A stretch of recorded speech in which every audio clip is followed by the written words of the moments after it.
হয়, সমগ্ৰ ৰাজ্যৰ লগত হোজাই জিলাৰ লামডিঙতো কৰোনাৰ ভয়াৱহ ৰূপ দেখিবলৈ পোৱা গৈছে। লামডিঙত ইতিমধ্যে লামডিঙত প্ৰায় 4 শতাধিকৰো অধিক লোক কৰোনা আক্ৰান্ত হৈছে। কেৱল আজিৰ দিনটো লামডিঙত 33 জনৰ দেশত কৰোনা আক্ৰান্ত হৈছে। সমগ্ৰ লামডিং চহৰখনত কণ্টেইনমেণ্ট জোনত পৰিণত কৰিছে। এই মুহূৰ্তত আমি উপস্থিত আছোঁ হোজাই জিলাৰ লামডিং ইটাবাটি চাৰিআলিত, আৰু এই দৃশ্যলৈ মন কৰক। ইয়াতে সকলো কণ্টেইনমেণ্ট জোন কৰা হৈছে। আজিৰ দিনত 33 জনৰ দেশত কৰোনা আক্ৰান্ত হৈছে। সমগ্ৰ লামডিঙক এক ভয়াৱহ পৰিস্থিতি বুলি ক'ব পাৰি। আমাৰ লগত ইয়াতে চৰকাৰী গাঁওবুঢ়া আছে, আমি তেওঁৰ পৰা জনাৰ চেষ্টা কৰিম। দাদা, কি ক'ব? আজিৰ দিনত কিমানজন লোক কৰোনা আক্ৰান্ত হৈছে? আজিৰ দিনততো আপোনাৰ 33 মানুহ আক্ৰান্ত হৈছে, আৰু এইটো শুনিবলৈ বৰ দুখ মানে লাগিছে। দিনে দিন বৃদ্ধি পাই আছে।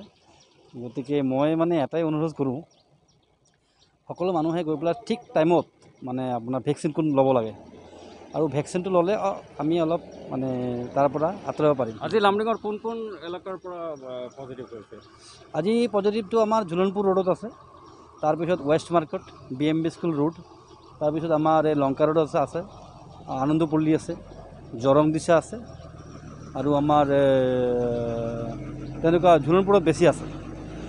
আৰু আমি কলেজত কৰিছিলোঁ, কলেজত এটা পাইছোঁ, টোটেল আমাৰ 33 জন মানুহ হ'ব। দেখা গৈছে যে পৰিস্থিতি এনেকুৱা ভয়াৱহ যে যোৱাকালি হোজাই জিলাৰ উপায়ুক্ত আৰু SP লামডিঙত পৰিদৰ্শন কৰিছে, লামডিং কোভিড কেয়াৰত পৰিদৰ্শন কৰিছে। কি ক'ব? মানে এতিয়াতো প্ৰেছাৰ আহিছে মানে আমাৰ সকলো আমাৰ যিবোৰ জিলা উপায়ুক্ত মহোদয় আছে, তেখেত মাথাত বহুত প্ৰেছাৰ আছে। গতিকে কেনেকৈ কণ্ট্ৰল কৰিব পাৰোঁ, গতিকে চব হঠাৎ আহি গ'লে, আৰু আমিও ভাল পাইছোঁ ইমান সোনকালে আহিছে। চাৰিওফালে চাইছে কেনেকৈ এইটো কিবা উপায় কি আছে, চাবলৈ আছে পেচেণ্ট কেনেকৈ আছে, এইবিলাক দেখভাল কৰিবলৈ আহিছে ছাৰ ৰাতি। ধন্যবাদ। আমাৰ লগত আছে লামডিং FRU লামডিং চিকিৎসালয়ৰ কৰ্মচাৰী, আমি তেওঁৰ পৰাও জানাৰ চেষ্টা কৰিম। কি ক'ব আজি বৰ্তমানলৈকে লামডিঙত মুঠ কিমানজনৰ লোক দেশত? নমস্কাৰ। পোনপ্ৰথমে আপোনালোকৰ প্ৰাক চেনেলৰ মাধ্যম দি আমি গোটেই লামডিংবাসী ৰাইজলৈ এটা বাৰ্তা দিব বিচাৰোঁ যে আজিলৈকে লামডিঙত প্ৰায় 500 ঘৰ চুব অৱস্থায় আছে কৰোনা পজিটিভ।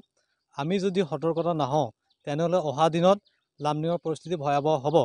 কাৰণ আমি দেখিছোঁ যে ৰাইজে মাস্ক পিন্ধে, কিন্তু মাস্কটো মুখৰ তলৰ ফালে থাকে, এনেকুৱা থাকে। কিন্তু আমি মাস্কটো কেৱল পিন্ধিলে নহ'ব, মাস্কটোৰ ব্যৱহাৰ আমি জানিব লাগিব। কাৰণ আমি সংক্ৰমণটো খালি মুখৰ তলত ৰাখিলে নহয়। আমি জানো যে আমি চৰকাৰে দিয়া পৰামৰ্শবিলাক আমি মানি চলিব লাগিব। যেনেকৈ মাস্ক পৰিধান কৰা, ভালকৈ পৰিধান কৰিব লাগিব, আৰু চৰকাৰে দিয়া দূৰত্বটো আমি বজাই ৰাখিব লাগিব। দেখা গৈছে লামডিঙতো একাংশ চৰকাৰী দিয়া নীতি নিয়ম মানা নাই। আপোনাৰ পৰা জানাৰ চেষ্টা কৰিম যে বৰ্তমান যে অনলাইন ভেকচিনেশ্যন যে দিয়া হৈছে বা অনলাইনৰ আবেদন কৰিব পাৰিছে, দেখা গৈছে যে বহু গাঁও অঞ্চলৰ বা বহু ৰাইজে বৰ্তমান কনফিউজ হৈ আছে। কেনেকৈ অনলাইনত এপ্লাই কৰিব পাৰিব, আপুনি ক'ব নেকি অলপ? হয়, আপুনি গুৰুত্বপূৰ্ণ কথাটো কৈছে। আজিকালি যে অনলাইন নীতি নিয়ম বান্ধি দিছে, আমি দেখা পাইছোঁ যে ভেকচিন থাকে ধৰি লওক 300, মানুহ থাকে 400-500 মান থাকে। তাৰ কাৰণে এই অসুবিধাটোৰ সন্মুখীন নোহোৱাৰ কাৰণে যিটো পদ্ধতি অনলাইন পদ্ধতি কৰিছে, সেইটো ভাল পদ্ধতি, যাতে গেডাৰিংটো নহয় আৰু কৰোনা সংক্ৰমণ নহয়। সেইকাৰণে অনলাইন পৰ্টেলৰ যোগেদি আমাৰ আজিকালি প্ৰত্যেকৰে আমাৰ এণ্ড্ৰইড মোবাইল আছে, বা কিছুমান নাথাকিব পাৰে, আৰু ওচৰৰ কাৰোবাৰ লগত সহায় কৰিবও পাৰে। তো গতিকে আমি কি কৰিব লাগিব, প্ৰথমে আমি নিজৰ ক্ৰম ব্ৰাউজাৰ বা ৱেব পৰ্টেলত গৈ coin.gov.in লগ ইন কৰিলে আমাৰ এনেকৈ এটা পেজ খোল খাব। পেজ খোল খালে আমি ৰেজিষ্টাৰ ইন ইয়ৰ চেল্ফ, আপোনালোকে দেখি পাইছে, এইটো আমাৰ মোবাইল নম্বৰটো দিব লাগিব। যেনেকৈ আমি মোৰ মোবাইল নম্বৰটো দিছোঁ,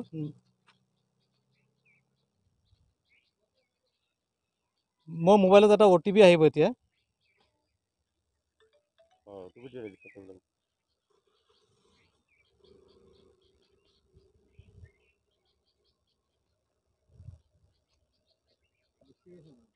OTP আপোনাৰ সেইটো ৰেজিষ্টাৰ কৰিব পাৰিব। হয়, এইটো মোৰ OTPটো মই দিলোঁ।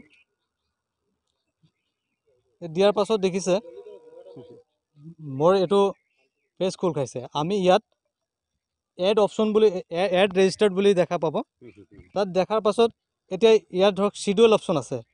চিডিউলটো দিলে আমি মোৰ পচন্দ মতে আমি যদি ডিষ্ট্ৰিক্টত দিওঁ তেতিয়াহ'লে আমি প্ৰথমত অসম মাৰিব লাগিব, যেতিয়া আমি অসম থাকোঁ। তাত ডিষ্ট্ৰিক্টটো আমি হোজাই মাৰিলোঁ।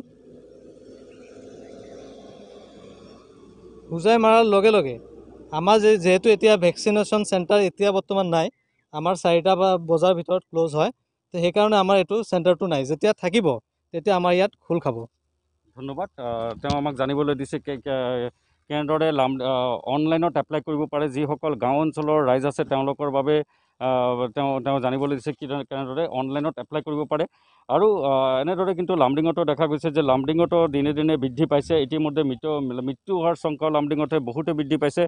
কেৱল আজিৰ দিনটো 33 জনৰ দেশত লামডিঙত কৰোণা আক্ৰান্ত হোৱা পৰিলক্ষিত হৈছে। ভেকচিনেশ্যনৰো যথেষ্ট ভেকচিনেশ্যন দিয়া হৈছে যদিও কিন্তু লামডিঙতৰ ভেকচিনেশ্যনৰ কাৰণে কিন্তু যথেষ্ট সমস্যাৰ সন্মুখীন হৈছে বহু ৰাইজ।